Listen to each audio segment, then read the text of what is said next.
नव प्रभात की बेला लाए फिर से नई उमंग, परमात्म रंग संग यहाँ सजेंगे जीवन के सब रंग, सब रंग, सब रंग। नमस्कार, सुप्रभात, स्वागत, अभिनंदन आप सभी का सबरंग कार्यक्रम में।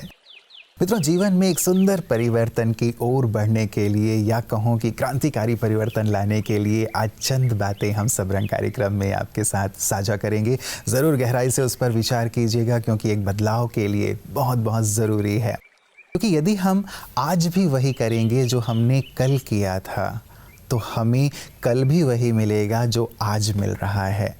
हम सोचते तो हैं कि हमें बेहतरीन चीज़ मिले, अच्छी से अच्छी चीज़ मिले, हम अच्छा भविष्य चाहते हैं, लेकिन उसके लिए हमें अपने वर्तमान में कुछ बदलाव लाना होगा, कुछ परिवर्तन लाना होगा, तब तो जाकर के हमारा कल बदला हुआ हमें मिलेगा, कुछ बेहतर मिलेगा। तो पहली बात मित्रों, अपने लक्ष्य को बहुत अच्छी तरह हम क्लियर कर लें कि अपने जीवन में हम चाहते क्या हैं, हम पाना क्या चाहते हैं, कहाँ पहुँचना चाहते हैं।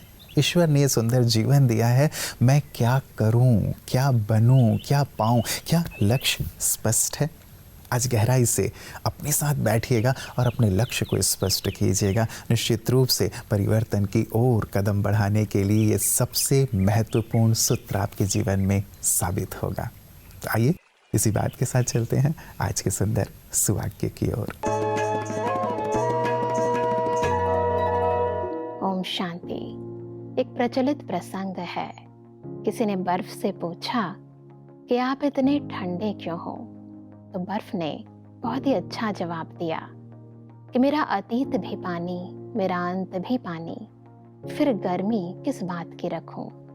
वैसे ही प्रत्येक मनुष्य आत्मा वास्तविकता में शांत स्वरूप है, परंतु अपने स्वधर्म को भूल जाने के कारण परिस्थितियों के वश हो जाती है, अशांत हो जाती है और क्रोध को, रूप को ही अपनी नेचर समझने लगती है। परंतु सोचने का विषय ये है कि यदि क्रोध मेरा नेचर होता, मेरा स्वभाव होता, तो मुझे एक क्रोधी व्यक्ति सबसे प्रिय होता, परंतु नहीं, हमें तो शांत चित्त व्यक्ति ही प्रिय है। क्यों?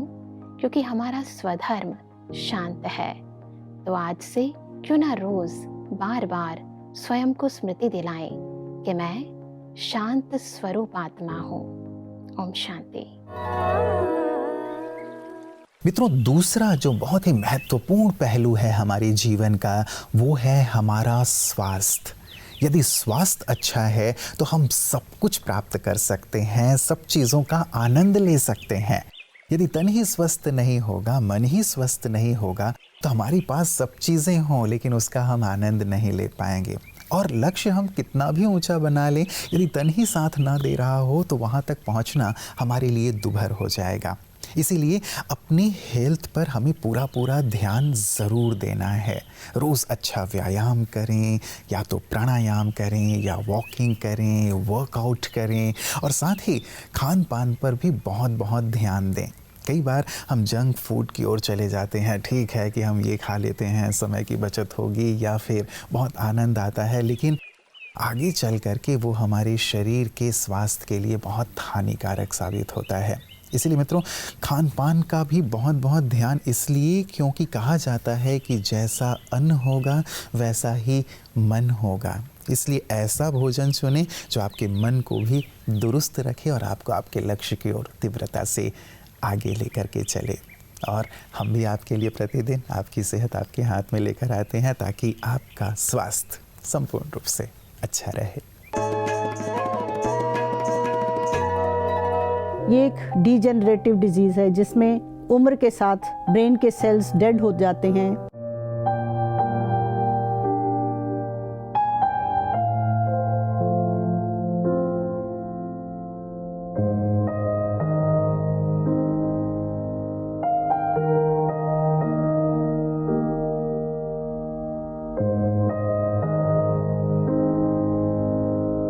अल्जाइमर्स को कैसे पहचानें? व्यक्ति भूलने लगता है अपनी रोज़मर्रा की चीज़ें, अपने रोज़ का काम जो उसने सीखा है वो भूलने लगता है, याददाश्त में फ़र्क आ जाता है। पर कई बार उसके स्वभाव में भी अचानक परिवर्तन आने लगता है।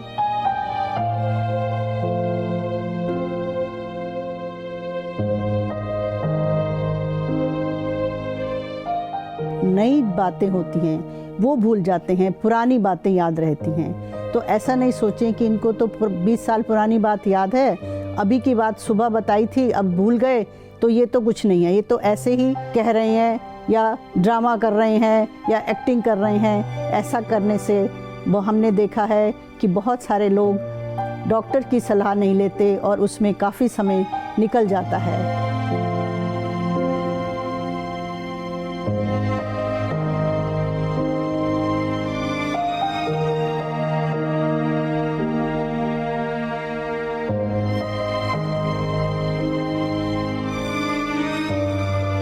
क्या अल्जाइमर्स का इलाज है?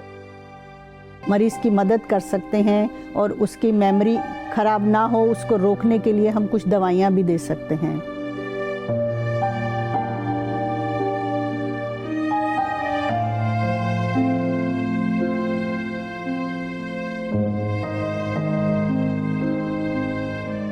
अल्जाइमर्स का इलाज कौन करेगा?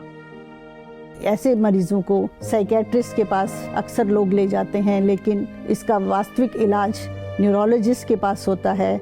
इसको ये उम्र का असर समझ के इसको निगलेक्ट नहीं करें, इसका इलाज करवाएं।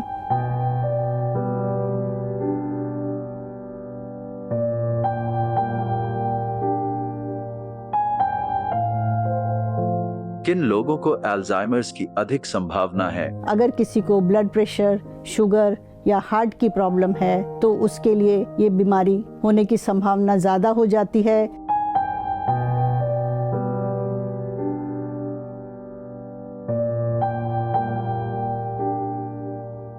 तो ऐसे मरीजों की हम मदद कर सकते हैं कि उनकी बीमारी आगे नहीं बढ़े और उनको रोकथाम के लिए जो उनकी रिस्क फैक्टर्स हैं उसका ट्रीटमेंट करके हम मदद कर सकते हैं।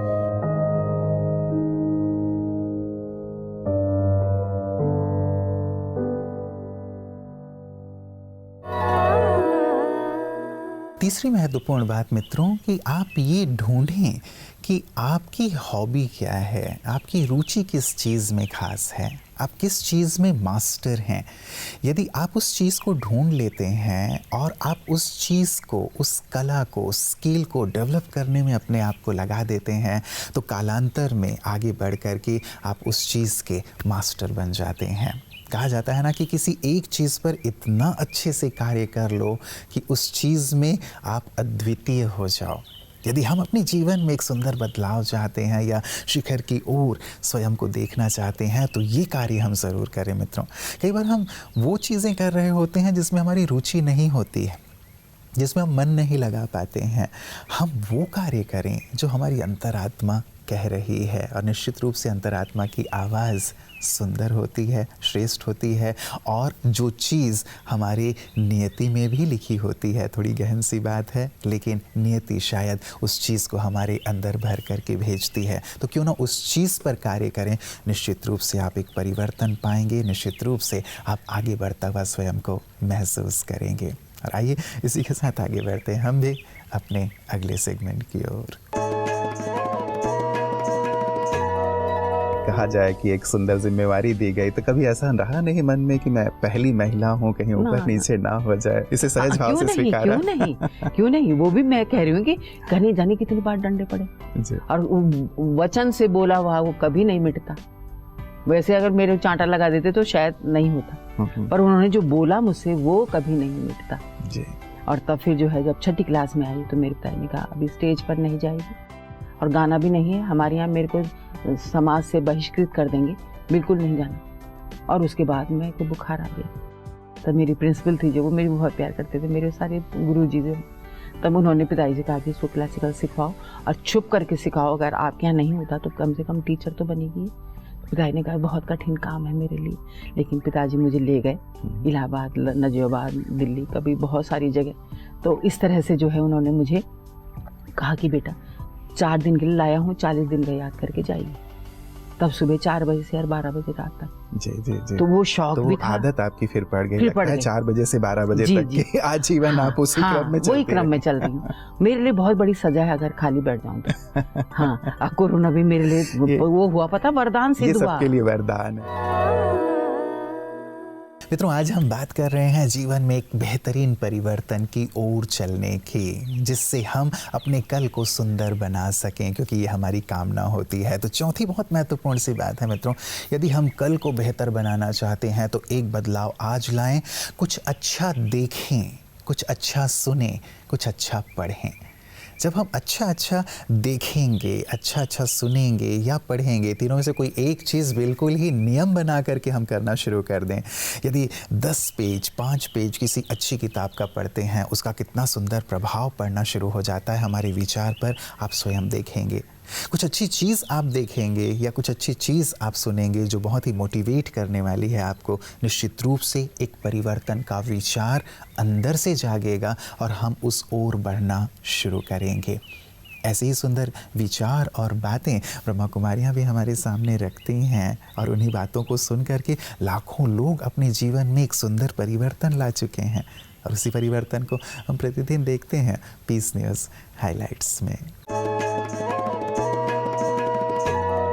अच्छे चरित्र निर्माण करने के लिए भौतिक शिक्षा के साथ साथ हमें नैतिक शिक्षा भी धारण करना जरूरी है और इसी नैतिक शिक्षा की जागृति देने झारखंड के जमशेदपुर में स्थित ब्रह्मा कुमारीज द्वारा कस्तूरबा गांधी बालिका विद्यालय में विद्यार्थियों के लिए नैतिक शिक्षा के जीवन में महत्व विषय पर एक कार्यक्रम आयोजन किया गया, जिसमें मुख्य वक्ता के रूप में माउंट आबू से पधारे आदरणीय ब्रह्मा कुमार भगवान भाई जी ने नैतिक मूल्यों के महत्व को साझा किया। अपने वक्तव्य में उन्होंने कहा कि नैतिक शिक्षा से ही हमारा चरित्र निर्माण होता है। मूल्यों से चरित्र बनता है, चरित्र से हमारा व्यवहार सबको प्रिय होता है। इसलिए मूल्य सीखना यह है शिक्षा का मूल उद्देश्य।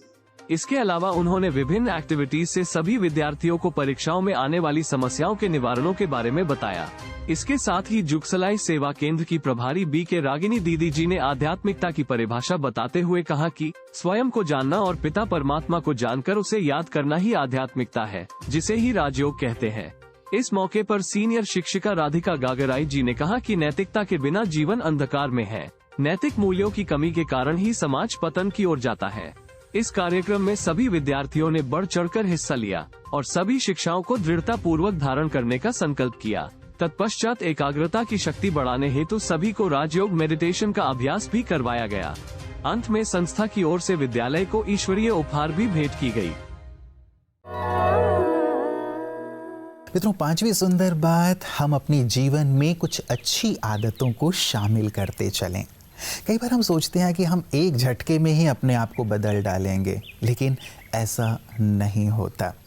परिवर्तन धीरे धीरे करके यदि किया जाए, कुछ अच्छी आदतों को लेकर के धीरे धीरे ही सही आगे बढ़ा जाए, तो वो जीवन के अंग बनते चले जाते हैं। कईयों को मैंने देखा है, कहते हैं कि हम एक झटके में अपने आप को सब कुछ बदल देंगे, लेकिन वो चीज़ नहीं हो पाती। आदत, संस्कार, स्वभाव ऐसी चीज़ें हैं जो बदलने में वक्त लेते हैं। इसीलिए अच्छाई की ओर यदि हमें चलना है तो कुछ अच्छी बातों को, अच्छी आदतों को शामिल करते चलें, जैसे कि सुबह जल्दी उठना, रात को जल्दी सो जाना, कार्यों को टालने की आदत ना रखना, लेकिन आज का काम आज ही मुझे पूरा कर लेना है, ये भी एक सुंदर सी आदत है। मुझे वक्त पर अपने कार्यों को पूर्ण करना है और वक्त पर ही कहीं पे पहुंचना है। यदि ये हम आदत डाल लेते हैं, हम लोगों के प्रिय बनते चलते हैं। तो ऐसी आदतों की भी हम सूची बना करके रखें मित्रों, और एक एक आदत पर कम से कम एक एक हफ्ते बहुत अच्छे से कार्य करें। जब वो जीवन में आते चलेंगे तो आप पाएंगे कि जीवन कैसे बदलता जा रहा है और आप सफलता की ओर आगे बढ़ते चले जा रहे हैं। तो ज़रूर इन सुंदर बातों पर, जिस पर आज हम लोगों ने चर्चा की है, गहराई से विचार कीजिएगा और जीवन में शिखर की ओर चलते चलिएगा। आपका भविष्य बहुत ही सुंदर हो। इन्हीं मंगल कामनाओं के साथ नमस्कार। ओम शांति।